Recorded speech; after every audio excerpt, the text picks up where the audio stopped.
शिव संपत करवरिया ने जनपद चित्रकूट से जानकारी देते हुए बताया, डीएम व एसपी चित्रकूट द्वारा जनप्रतिनिधियों के साथ बस स्टैंड कारवी से यातायात जागरूकता रैली को हरी झंडी दिखाकर रवाना किया गया। आपको बताते चले कि पुलिस महानिदेशक उत्तर प्रदेश लखनऊ के द्वारा गत वर्षों की भांति इस वर्ष भी माह नवंबर 2025 को यातायात माह के रूप में मनाए जाने हेतु निर्देशित किया गया। जिलाधिकारी चित्रकूट पुलकित गर्ग, पुलिस अधीक्षक चित्रकूट अरुण कुमार सिंह, जिला पंचायत अध्यक्ष अशोक जाटव, पूर्व सांसद आर.के. पटेल, पूर्व सांसद भैरव प्रसाद मिश्रा द्वारा यातायात माह नवंबर के शुभारंभ में सम्मिलित होकर बस स्टैंड कारवी से यातायात जागरूकता रैली को हरी झंडी दिखाकर रवाना किया गया।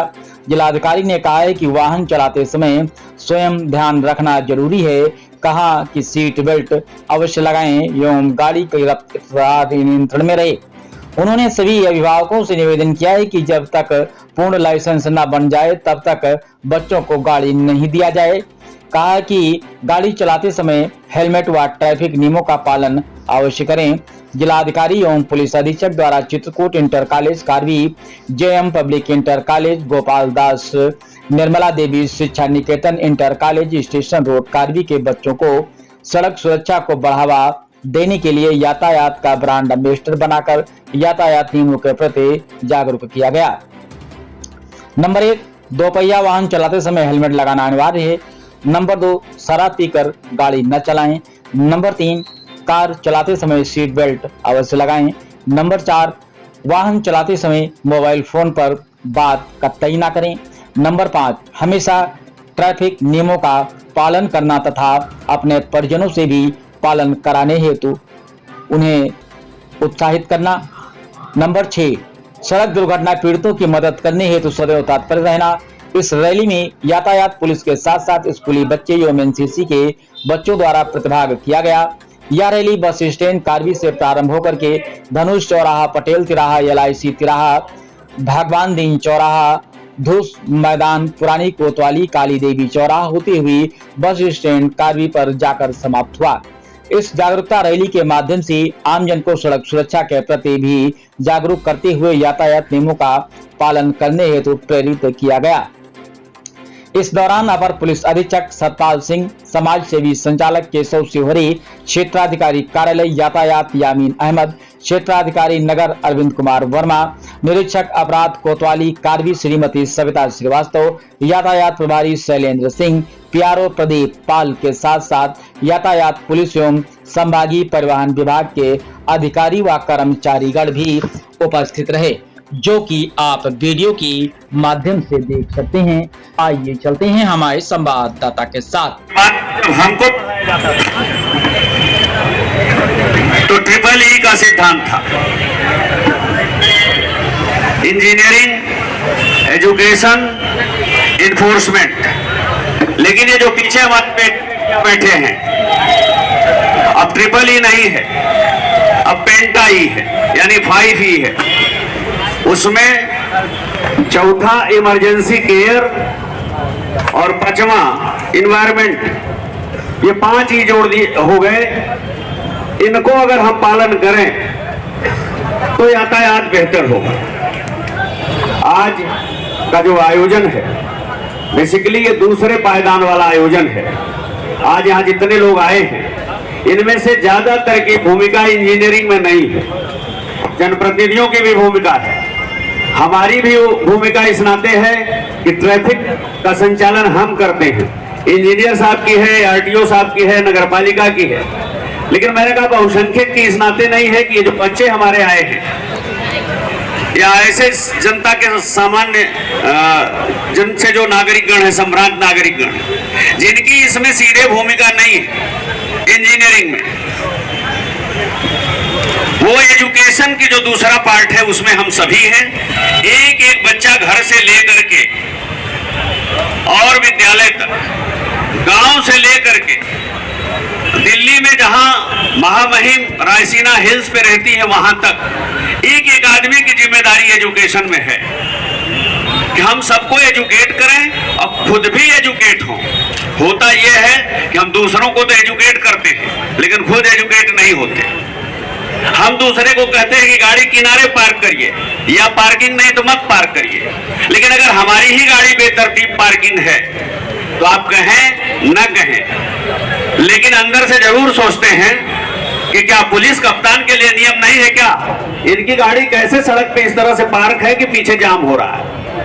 भले आप ना कह पाए, लेकिन कुछ बातें ऐसी होती जो बिना कहे कह दी जाती है। वो पीछे की भीड़ अपने आप में यह साबित करती है कि मुझे और मेरे चालक को ट्रैफिक का कोई सेंस नहीं। अगर मेरी गाड़ी इस तरह से पार्क होती है कि वो पीछे का ट्रैफिक जाम करती है, उसके पीछे एम्बुलेंस भी फंसी हुई है। पान खाने के लिए पान वाले की दुकान के सामने गाड़ी रोके बस 2 मिनट में थम जा रहे, पीछे जो एम्बुलेंस में जो आदमी फंसा हुआ है उसके 2 मिनट कितने, इसकी कल्पना आप करिए। और जब ये कल्पना हमारे जेहन में उतर जाएगी तब इस एजुकेशन का कोई मतलब है। तो आज चूंकि ये ट्रैफिक माह तो सांकेतिक रूप से मनाया जाता है ताकि लोगों में ये जागरूकता पैदा हो, लेकिन इसमें 365 दिन ट्रैफिक के जो रूल्स हैं, ट्रैफिक का जो सिस्टम है, ये 365 दिन अगर ठीक से नहीं चला तो गाड़ियों पे आप स्लोगन दिखते हैं, सावधानी हटी दुर्घटना घटी। ऐसा नहीं कि नवंबर माह में ही एक्सीडेंट होते हैं, इस नाते यातायात माह चलाया जाता है। ये तो सिर्फ एक सिग्निफिकेंट है। और मुझे लगता है पहले नवंबर में वीक चला, फिर पखवाड़ा चला, फिर मंथ चला।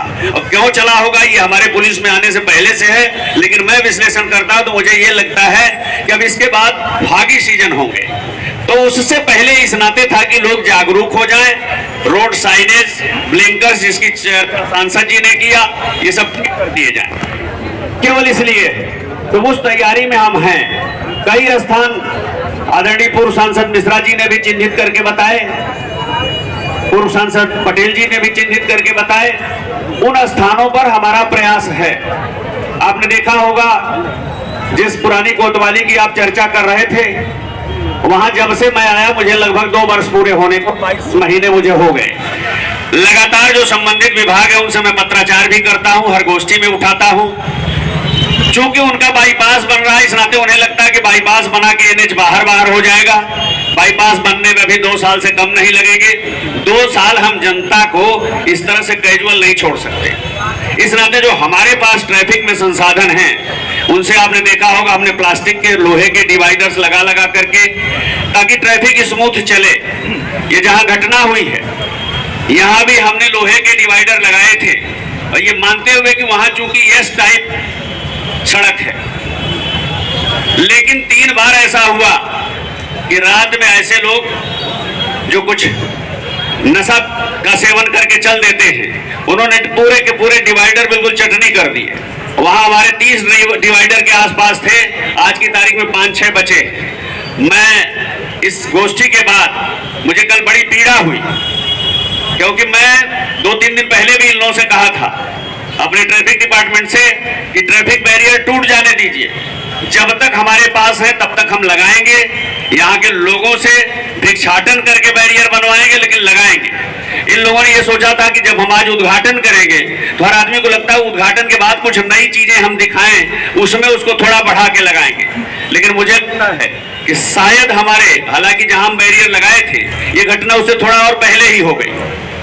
यहाँ मैं आज तमाम संभ्रांत नागरिकगण हैं, व्यापार मंडल के साथी लोग हैं, सबसे अनुरोध करूंगा इस आहुति में 2 बैरियर 4 बैरियर, वहां तो पेट्रोल पंप है, उनके मालिक 1-2 बार मुझसे मिलने भी आए थे, साहब नो एंट्री से हमारी गाड़ियां डीजल लेने भर को आने में, डीजल लेके नो एंट्री में नहीं आएंगे, वहीं से वापस जाएंगे।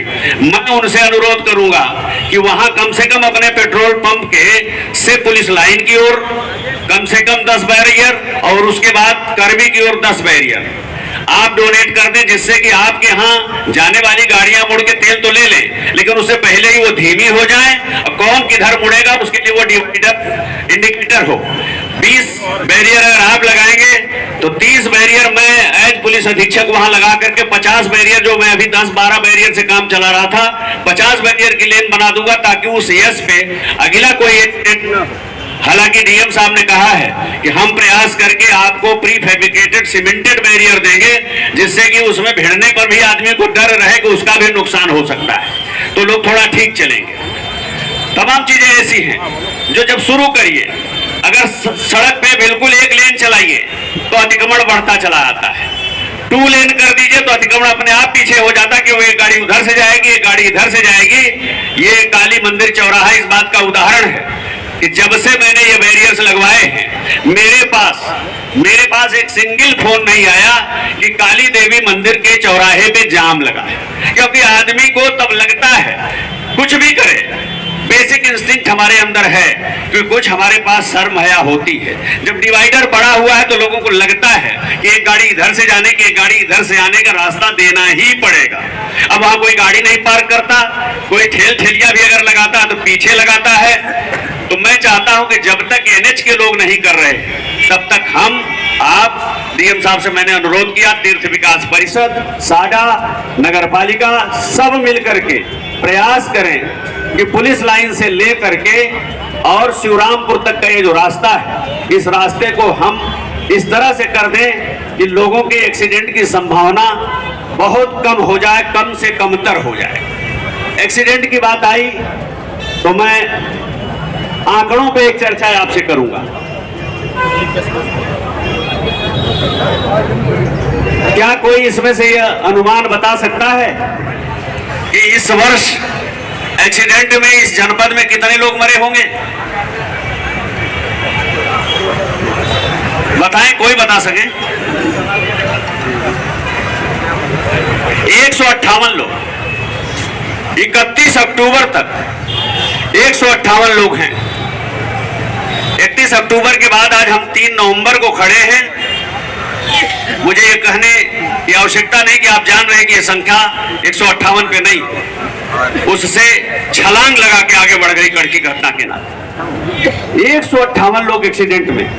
और आपको पता है इस जिले में मर्डर कितने हैं? इस जिले में मर्डर सिर्फ 12 है। 31 अक्टूबर 12 मर्डर हैं और 158 लोग 31 अक्टूबर तक इस तरह से मर चुके हैं। आपके जनपद में जनहानि इस तरह की दुर्घटनाओं और हादसों में कितनी होती है? 158 तो ये सड़क दुर्घटना में। लेकिन शायद ही आपको कल्पना हो, सीएमओ साहब चले गए लगता है, कितने पोस्टमार्टम हुए होंगे आप बता सकते हैं? कितना? 200? उसमें 3 का गुणा कर लीजिए। इसी नाते मैंने ये जनता के बीच इस नाते ये सवाल मैं उछाल रहा हूं। 600 प्लस। और 24 का जो आंकड़ा था 31 दिसंबर जो क्लोजिंग था वो 700 को टच कर रहा था। इस बार मुझे लगता है ये आंकड़ा 700 को क्रॉस करेगा। भी 2 महीने हमारे पास बाकी। बाढ़ में डूब गए, आकाशीय बिजली से मर गए, शबनम से मर गए, लापरवाही से घरेलू विद्युत से मर गए। मैं ये मान सकता हूं कि 600 प्लस जो पोस्टमार्टम हमारे पास हैं उसमें से 100 मैं निकाल लूं कि संशय में कि साहब हमें डाउट है कैसे मर गए, इस नाते के साहब मर गए हैं, इनके बेटे को नौकरी चाहिए होगी, सरकारी सेवा में थे, मृतक आश्रित में पोस्टमार्टम मांगा जाता है। ऐसे 100 निकल सकते, लेकिन 500 पोस्टमार्टम इस तरह के हुए हैं। कितनी बड़ी जनहानि है। अगर आप सोच लें कि ये 158 जो सड़क दुर्घटनाओं में लोग मरे हैं, अगर 158 मर्डर होते तो जनता जनार्दन सामने बैठी है, बतौर कप्तान मुझे इस डायस से बोलने देती? मैं आपसे पूछ रहा हूं। मुझे लगता मुझे बोलने का कोई नैतिक हक नहीं होता। अगर आप बोलने देते तो ये आपकी भलमनसाहत है, आपकी शराफत है। वरना चित्रकूट जैसे जनपद में अगर 158 पोस्टमार्टम मर्डर में हुए होते तो जनता जनार्दन से मुंह बचा करके अंधेरे में भागना पड़ता, मंच पे भाषण देने की बात तो दूर हो। तो दूसरा विषय भी हमारा आपका है। हम भी उसमें खड़े उसी प्लेटफॉर्म पे, आप भी खड़े उसी प्लेटफॉर्म पे। हमारे रिलेशन में, हमारे परिचितों में, यूनिवर्सिटी से लेकर के कॉलेज और विद्यार्थी जीवन से लेकर गांव से लेकर आज तक के परिचितों में, अगर कोई आदमी चालान के निमित्त मुझे फोन करता है कि भैया चाचा पकड़ लिए हैं, जरा फोन मेरा इनको बात कर लीजिए, काहे में डीएल नहीं है, काहे में हेलमेट नहीं है, तो मैं तो पहले उनकी खूब अच्छी तरह से आरती उतार देता हूं उसी टेलीफोन पे। उसके बाद कहता हूं कि जिंदगी में इसके बाद इस निमित्त मुझे दूसरा फोन नहीं करोगे, अगर ये कमिटमेंट है तो मैं बात कर लूं। यहां बैठे सभी लोगों से, मंच से ऊपर से नीचे तक, अपने को उसमें समाहित करते हुए मैं चाहूंगा कि हम सबका ये कमिटमेंट हो कि अगर बिना हेलमेट लगाए कोई जा रहा है, ट्रिपल राइडिंग कर रहा है, विदाउट सीट बेल्ट जा रहा है, और जैसा कहा कि सीट बेल्ट हम पीछे से लगा लेते हैं ताकि वो इंडिकेटर टू ना बोले, उसको धोखा दे रहा है, इस तरह के मामले में हम किसी की, चाहे वो हमारा सगा बेटा ही क्यों ना हो, हम तरफदारी ना करें। उसको भी एहसास होना चाहिए कि उसने गलती की, उसने कानून तोड़ा, और अगर उसके बाद हमने उसको कोई लिबर्टी दे दी तो कहेगा तोड़ा ही नहीं, कानून को ठेंगा दिखाया मैंने। हालांकि अब आजकल के नए बच्चे कहेंगे साहब तो लाइक है, ठेंगा कहां है, उलट गया जमाना, समय बदल गया। हमारी पीढ़ी में ये ठेंगा था, आपके जमाने में लाइक हो गया। तो मेरा केवल ये कहना है कि हम सबको चिंतित होना पड़ेगा। छोटे छोटे बच्चे जिनको डीएल इशू ही नहीं कर सकते आरटीओ साहब, उनको बाइक किसने दे दिया? बाइक तो गार्जियंस ने दिया है, और अगर गार्जियंस